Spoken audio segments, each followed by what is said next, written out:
ਕੀਤੀ ਹੈ ਨਾ ਵੀ 2 ਵਜੇ ਤੋਂ ਬਾਅਦ ਲਿਸਟ ਜਾਰੀ ਹੋ ਸਕਦੀ ਹੈ।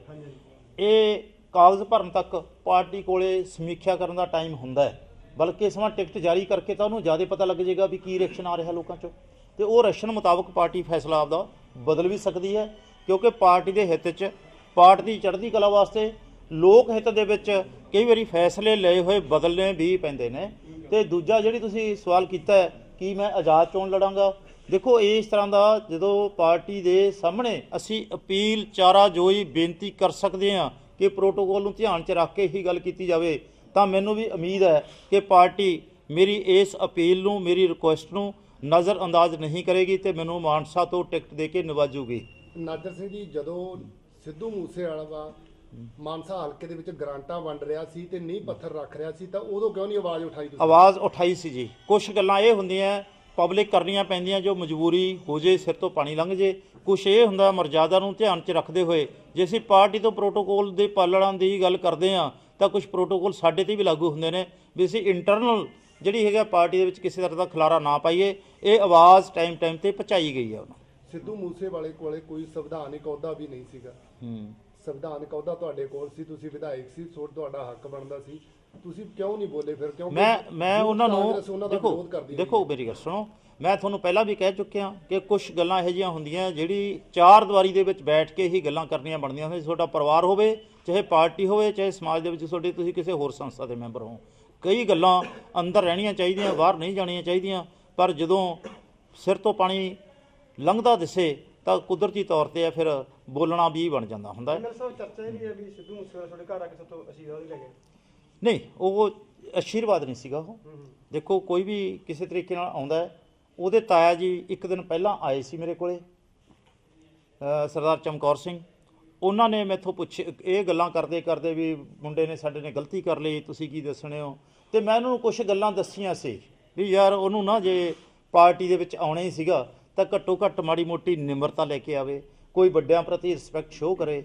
ਮੈਂ ਆਪ ਦੀ ਹੀ ਗੱਲ ਦੱਸੀ ਸੀ ਉਹਨਾਂ ਨੂੰ ਵੀ ਅਸੀਂ ਇੱਕ ਕਾਲਜ ਤੋਂ ਪੜ੍ਹੇ ਹਾਂ, 34 ਸਾਲ ਮੈਥੋਂ ਬਾਅਦ 'ਚ ਉੱਥੋਂ ਇੰਜੀਨੀਅਰਿੰਗ ਕਰਕੇ ਆਇਆ, ਅਤੇ ਮੈਨੂੰ ਉਹ ਜਦੋਂ ਆਇਆ ਸੀ ਘੱਟੋ ਘੱਟ ਯਾਰ ਅਸੀਂ ਆਪਦੇ ਸੀਨੀਅਰ 1 ਜਾਂ 2 ਸਾਲ ਸੀਨੀਅਰ ਹੋਵੇ ਉਹਨੂੰ ਵੀ ਅਸੀਂ ਇੱਜ਼ਤ ਦਿੰਦੇ ਹਾਂ, ਮਾਣ ਦਿੰਦੇ ਹਾਂ। ਕੁਰਸੀ 'ਤੇ ਬੈਠੇ ਉਹਨੂੰ ਛੱਡਦੇ ਹਾਂ ਕੁਰਸੀ ਵੀ ਤੁਸੀਂ ਬੈਠੋ ਜੀ, ਸਰ ਕਹਿ ਕੇ ਬੁਲਾਉਣੇ ਆ।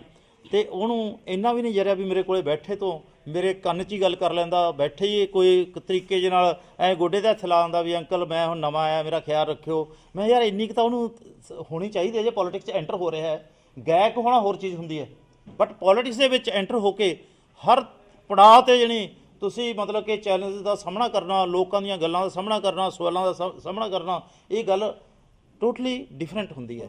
ਅਤੇ ਉਹ ਗੱਲਾਂ ਨੂੰ ਸੁਣ ਕੇ ਜਿਹੜੀ ਮਤਲਬ ਕਿ ਉਹਨਾਂ ਨੇ ਹੋ ਸਕਦਾ ਦੂਜੇ ਨੇ ਸਲਾਹ ਕੀਤੀ ਹੋਵੇ, ਉਹਨੂੰ ਲੈ ਕੇ ਮੇਰੇ ਘਰੇ ਆ ਗਏ ਅਤੇ ਮੈਨੂੰ ਮਿਲੇ। ਉਹ ਜਿਸ ਤਰ੍ਹਾਂ ਦਾ ਆਪਣਾ ਫਾਰਮੈਲਿਟੀ ਹੁੰਦੀ ਹੈ, ਇੱਕ ਸਾਈਡ 'ਤੇ ਬੈਠੇ ਰਹੇ, ਮੈਨੂੰ ਕਹਿ ਕੇ ਅੰਕਲ ਬਸ ਠੀਕ ਹੈ ਜੀ, ਖਿਆਲ ਰੱਖਿਓ ਜੀ, ਇਹ ਆਸ਼ੀਰਵਾਦ ਕਹਿ ਲਓ, ਜੋ ਮਰਜ਼ੀ ਕਹਿ ਲਓ। ਅਤੇ ਘਰ ਆਏ ਨੂੰ ਜੇ ਕੋਈ ਛੋਟਾ ਤੁਹਾਡੇ ਘਰੇ ਆਉਂਦਾ ਅਤੇ ਆਸ਼ੀਰਵਾਦ ਤਾਂ ਕਿਸੇ ਨੂੰ ਵੀ ਦਿੱਤਾ ਜਾ ਸਕਦਾ। ਮੈਂ ਵੀ ਕਹਿਣਾ ਵੀ ਮੈਂ ਉਸ ਨੂੰ ਆਉਣ ਤੋਂ ਵੈਲਕਮ ਵੀ ਕੀਤਾ।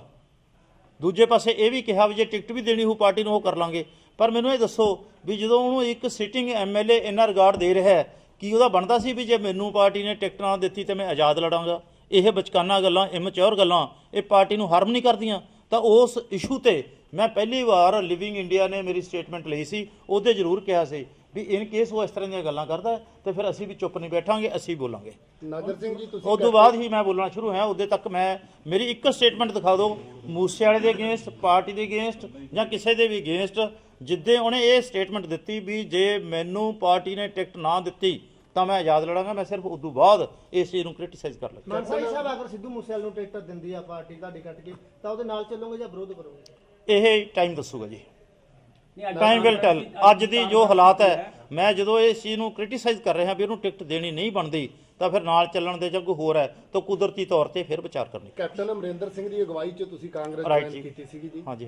ਅੱਜ ਜੇਕਰ ਸਿੱਧੂ ਮੂਸੇਵਾਲੇ ਨੂੰ ਟਿਕਟ ਦੇ ਦਿੱਤੀ ਜਾਂਦੀ ਹੈ, ਕੈਪਟਨ ਅਮਰਿੰਦਰ ਸਿੰਘ ਨੇ ਆਪਣੀ ਪਾਰਟੀ ਬਣਾ ਲਈ, ਕਿ ਨਾਜਰ ਸਿੰਘ ਮਾਨਸ਼ਾਹ ਜਾਂ ਉਹਨਾਂ ਦੀ ਪਾਰਟੀ ਵੱਲੋਂ ਇਹ ਗੱਲਾਂ ਇਹ ਵਾਧੀਆਂ ਗੱਲਾਂ ਨੇ ਜੀ। ਇੱਕ ਵਾਰੀ ਅਸੀਂ ਪਾਰਟੀ ਨੂੰ ਆਪਦੀ ਨੂੰ ਹੀ ਠੀਕ ਰਸਤੇ ਤੇ ਲਿਆਉਣ ਦੀ ਜਿਹੜੀ ਹੈਗੀ ਆ ਸਲਾਹ ਦੇਣੀ ਬਣਦੀ ਹੈ, ਕਿਉਂਕਿ ਮੈਂ ਇੱਕ ਕੁਆਲੀਫਾਈਡ ਪਰਸਨ ਹਾਂ, ਐਕਸਪੀਰੀਅੰਸ ਪਰਸਨ ਹਾਂ। ਮੇਰੀ ਹੁਣ 60-61 ਸਾਲ ਦੀ ਉਮਰ ਹੋ ਗਈ ਹੈ। ਐਟ ਦੀ ਸੇਮ ਟਾਈਮ 5 ਸਾਲ ਮੈਂ MLA ਰਿਹਾ ਅਤੇ 2.5 ਸਾਲ ਤਾਂ MLA ਮੈਂ ਕਾਂਗਰਸ ਦੇ ਵਿੱਚ ਵੀ ਵਿਚਰ ਕੇ ਉਹਨਾਂ ਨੂੰ ਦਿਖਾਤਾ ਹੈ ਵੀ ਸਾਡੀ ਆਪਣੀ ਕੀ कह लो भी किस तरह की मैरिट बनती है, किस तरह का सानू मैरिट के मुताबिक निवचना चाहिए। ਮਾਨ ਸਾਹਿਬ ਸਾਹਿਬ ਸਿੱਧੂ ਮੂਸੇਵਾਲੇ ਨੂੰ ਸਵਾ ਮਹੀਨਾ ਡੇਢ ਮਹੀਨਾ ਹੋਇਆ ਸ਼ਾਮਲ ਹੋਏ ਨੂੰ। हाँ जी, ਔਰ ਉਸ ਤੋਂ ਮਹੀਨਾ ਡੇਢ ਮਹੀਨਾ ਪਹਿਲਾਂ ਹੀ ਕਨਸੂਆਂ ਚੱਲ ਪਈਆਂ ਸੀਗੀਆਂ ਕਿ ਵੀ ਸ਼ਾਮਲ ਹੋ ਰਿਹਾ, ਤਾਂ ਉਦੋਂ ਤੁਸੀਂ ਪਾਰਟੀ ਨੂੰ ਅਵੇਅਰ ਨਹੀਂ ਕੀਤਾ ਵੀ ਇਸ ਤਰ੍ਹਾਂ ਦਾ ਕਿਰਦਾਰ ਹੈ।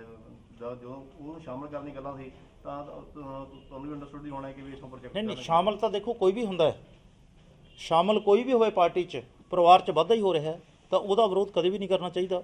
ਪਰ ਗੱਲ ਤਾਂ ਇਹ ਹੈ ਵੀ ਪਾਰਟੀ ਨੇ ਇਹ ਦੇਖਣਾ ਹੁੰਦਾ ਹੈ ਵੀ ਜੇ ਉਹਨੂੰ ਸੈਲੀਬ੍ਰਿਟੀ ਦੇ ਤੌਰ ਤੇ ਲੈ ਕੇ ਆਏ ਨੇ ਵੀ ਗਾਇਕ ਵੱਡਾ ਸਾਨੂੰ ਕੋਈ ਫਾਇਦਾ ਹੋਊਗਾ, ਤਾਂ ਕੁਦਰਤੀ ਤੌਰ ਤੇ ਹੈ ਜਿਹੜੀਆਂ ਕਾਂਗਰਸ ਪਾਰਟੀ ਨੇ ਪਿਛਲੇ ਵਾਰੀ ਸੀਟਾਂ ਲੂਜ਼ ਕੀਤੀਆਂ ਜਿੱਥੇ ਉਹਨਾਂ ਕੋਲੇ ਕੋਈ ਸਿਟਿੰਗ ਐਮਐਲਏ ਨਹੀਂ ਹੈਗੇ, ਤਾਂ ਕੁਦਰਤੀ ਤੌਰ ਤੇ ਉੱਥੋਂ ਦੇਖ ਲੈਂਦੇ, ਜਾਂ ਜਿੱਥੇ ਕੋਈ ਵੱਡੀ ਤੋਪ ਉਹਨੂੰ ਲੱਗਦਾ ਵੀ ਅਸੀਂ ਉਹਨੂੰ ਇਨਵੋਲਵ ਕਰਨਾ ਇਹਦੇ ਵਿੱਚ ਵੀ ਉਹ ਬਾਹਰ ਨਾ ਜਾ ਸਕੇ ਜਾਂ ਹਰਾਉਣਾ ਚਾਹੁੰਦੇ ਨੇ ਉਹ, ਤਾਂ ਉਹ ਜਿਹੇ ਵਿਰੁੱਧ ਖੜਾ ਕਰਨ। ਜੇ ਉਹ ਇਹ ਸਮਝਦੇ ਨੇ ਇੱਕ ਜਿੱਤੀ ਹੋਈ ਸੀਟ ਤੇ ਜਿੱਥੇ ਸਿਟਿੰਗ ਐਮਐਲਏ ਬੈਠਾ ਹੈ ਐਡੇ ਰਿਕਾਰਡ ਨਾਲ ਜਿੱਤਿਆ ਹੈ ਉਹਨਾਂ ਕੋਲੇ ਅਵੇਲੇਬਲ ਹੈਗਾ, ਤਾਂ ਫਿਰ ਕੁਦਰਤੀ ਤੌਰ ਤੇ ਉਹੋ ਜਿਹੀ ਸੀਟ ਤੇ ਤਾਂ ਉਹੋ ਜਿਹੇ ਬੰਦੇ ਨੂੰ ਨਹੀਂ ਲੈ ਕੇ ਆਉਣਾ ਚਾਹੀਦਾ।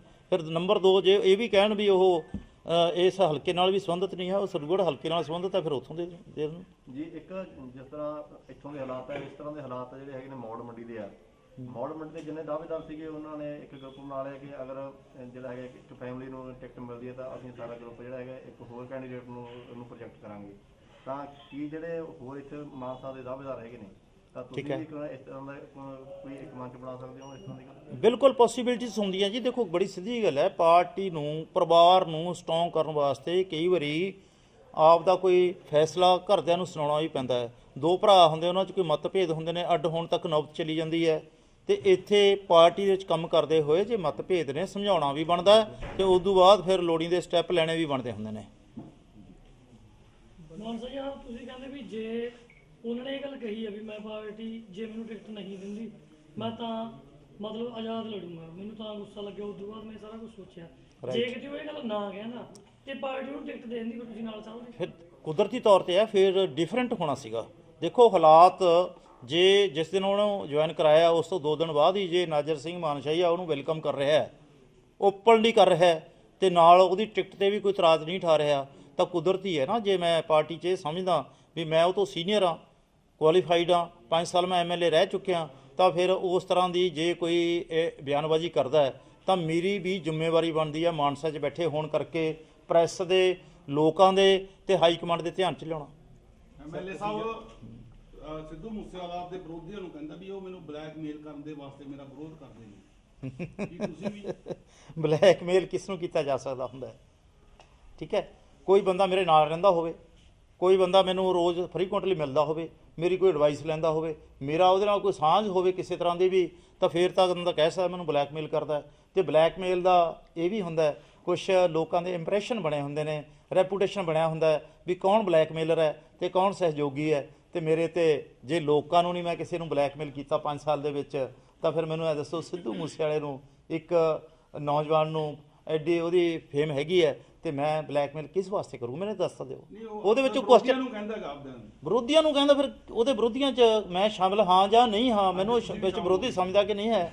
ਜੇ ਸ਼ਾਮਿਲ ਸਮਝਦਾ ਹੈ ਤਾਂ ਫਿਰ ਕਿੰਨਾ ਕੁ ਬਲੈਕਮੇਲ ਮੈਂ ਕਰਦਾ? ਇਹ ਗੱਲਾਂ ਕਹਿਣੀਆਂ ਕਿਸੇ ਨੂੰ ਬਲੈਕਮੇਲ ਕਰਨਾ ਥੋੜਾ ਹੈਗਾ। ਸਰ ਉਹਨੇ ਇਹ ਗੱਲ ਕਹੀ ਹੈ, ਕਹਿੰਦਾ ਵੀ ਜਿਹੜੇ ਮਾਨਸ਼ਾਹੀ ਸਾਹਿਬ ਨੇ ਉਹ ਕਾਂਗਰਸ ਪਾਰਟੀ ਤੋਂ ਨਹੀਂ ਵਿਨਰ ਹੋਏ, ਜਦੋਂ ਕਿ ਆਮ ਆਦਮੀ ਪਾਰਟੀ ਤੋਂ ਵਿਨਰ ਹੋ ਕੇ ਕਾਂਗਰਸ ਪਾਰਟੀ ਜੁਆਇਨ ਕੀਤੀ। ਇਹਦੇ ਬਾਰੇ ਕੀ ਕਹਿਣਾ ਤੁਸੀਂ?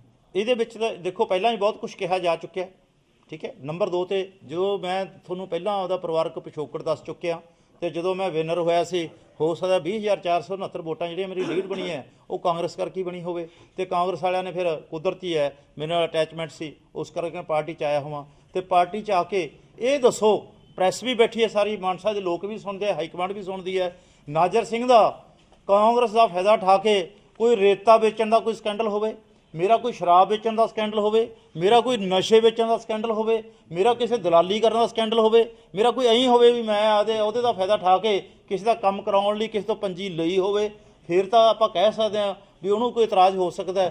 ਤੇ ਉਹ ਤਾਂ ਫਿਰ ਹਜੇ ਜੇ 1.5 ਮਹੀਨਾ ਪਹਿਲਾਂ ਆਇਆ, ਉਹਨੂੰ 2.5 ਸਾਲ ਦਾ ਕੀ ਪਤਾ ਵੀ ਵਿਨਰ ਕਿੱਥੋਂ ਹੈ ਤੇ ਕਿਵੇਂ ਹੋਇਆ। ਜੇ ਵਿਨਰ ਹੋਇਆ ਤਾਂ ਵਿਨਰ ਹੋ ਕੇ ਵੀ ਕਾਂਗਰਸ ਨਾਲ ਅਫੀਲੀਏਸ਼ਨ ਹੋਣ ਕਰਕੇ, ਕਾਂਗਰਸ ਨਾਲ ਅਟੈਚਮੈਂਟ ਹੋਣ ਕਰਕੇ ਮੈਂ ਤਾਂ ਜਿੱਤੀ ਹੋਈ ਸੀਟ ਵੀ ਕਾਂਗਰਸ ਦੀ ਝੋਲੀ 'ਚ ਲਿਆ ਕੇ ਦੇਤੀ ਹੈ। ਤੇ ਫਿਰ ਕਾਂਗਰਸ ਨੂੰ ਇਸ ਚੀਜ਼ ਦਾ ਵੀ ਖਿਆਲ ਰੱਖਣਾ ਚਾਹੀਦਾ ਹੈ ਵੀ ਜਿਹੜਾ ਜਿੱਤ ਕੇ ਹੋਰ ਪਾਸਿਓਂ ਫਿਰ ਵੀ ਸਾਡੇ 'ਚ ਹੀ ਆ ਗਿਆ, ਸਾਡਾ ਇਹਨਾਂ ਮਾਣ ਰੱਖਿਆ, ਤੇ ਫਿਰ ਮਾਣ ਮੇਰਾ ਵੀ ਪਾਰਟੀ ਨੂੰ ਕਰਨਾ ਪੈਂਦਾ। ਕਾਂਗਰਸ ਪਾਰਟੀ ਦੂਜੀਆਂ ਪਾਰਟੀਆਂ ਦੇ ਬਲੇਮ ਲਾਉਂਦੀ ਆ ਰਹੀ ਹੈ ਕਿ ਨਸ਼ੇ ਦਾ ਕਾਰੋਬਾਰ ਵਧਾਇਆ ਹੈਗਾ। ਤੁਹਾਡੇ ਖੁਦ ਕਾਂਗਰਸ ਵਾਲੇ ਇੱਕ ਦੂਜੇ ਦੇ ਦੋਸ਼ ਲਗਾ ਰਹੇ ਆ ਕਿ ਡੋਪ ਟੈਸਟ ਵੀ ਹੋਣੇ ਚਾਹੀਦੇ ਆ ਨਸ਼ੇ ਨੂੰ ਲੈ ਕੇ, ਕਿਵੇਂ ਦੇਖਦੇ ਹੋ? ਤੇ ਡੋਪ ਟੈਸਟ ਤਾਂ ਫਿਰ ਜੇ ਸਾਡੇ ਇੱਕ ਨੌਜਵਾਨ ਆਗੂ ਨੇ ਜਿਹੜੇ ਜ਼ਿਲ੍ਹਾ ਯੂਥ ਦੇ ਪ੍ਰਧਾਨ ਨੇ, ਉਹਨਾਂ ਨੇ ਕੁਐਸਚਨ ਕੀਤਾ ਵੀ ਆਪਾਂ ਡੋਪ ਟੈਸਟ ਕਰਾ ਲੈਂਦੇ ਆ, ਤੇ ਸਿੱਧੂ ਮੂਸੇਵਾਲ ਜੀ ਇਹ ਕਹਿ ਰਹੇ ਆ ਵੀ ਐਂ ਤਾਂ ਗਲਤੀ ਕਿਸੇ ਤੋਂ ਹੋ ਜਾਂਦੀ ਹੈ, ਮੈਂ ਡੋਪ ਟੈਸਟ ਤਾਂ ਕਰਾਉਣਾ ਨਹੀਂ। ਫਿਰ ਭੱਜ ਕੌਣ ਰਿਹਾ ਡੋਪ ਟੈਸਟ ਤੋਂ? ਇਸ ਕਰਕੇ ਫਿਰ ਸੂਈ ਕਿੱਧਰ ਨੂੰ ਜਾਂਦੀ ਹੈ, ਨਸ਼ੇ ਕਰਨ ਦੀ ਜਾਂ ਕਰਾਉਣ ਦੀ ਜਾਂ ਕੋਈ ਹੋਰ ਹੈ? ਤੇ ਇਹ ਵੀ ਤਾਂ ਤੁਹਾਨੂੰ ਸੋਚਣਾ ਚਾਹੀਦਾ। ਹਾਂਜੀ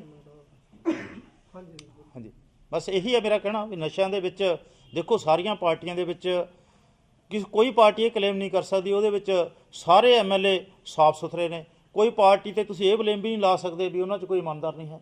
ਦੱਸੋ ਕਿਹੜੀ ਪਾਰਟੀ ਹੈ ਜਿਹਦੇ ਕਿਸੇ ਬੰਦੇ ਨੂੰ ਚੰਗਾ ਨਹੀਂ ਕਿਹਾ ਜਾ ਸਕਦਾ, ਜਾਂ ਇਹ ਕਹੋ ਵੀ ਜਿਹਦੇ ਸਾਰੇ ਬੰਦਿਆਂ ਨੂੰ ਮਾੜਾ ਕਿਹਾ ਜਾ ਸਕਦਾ।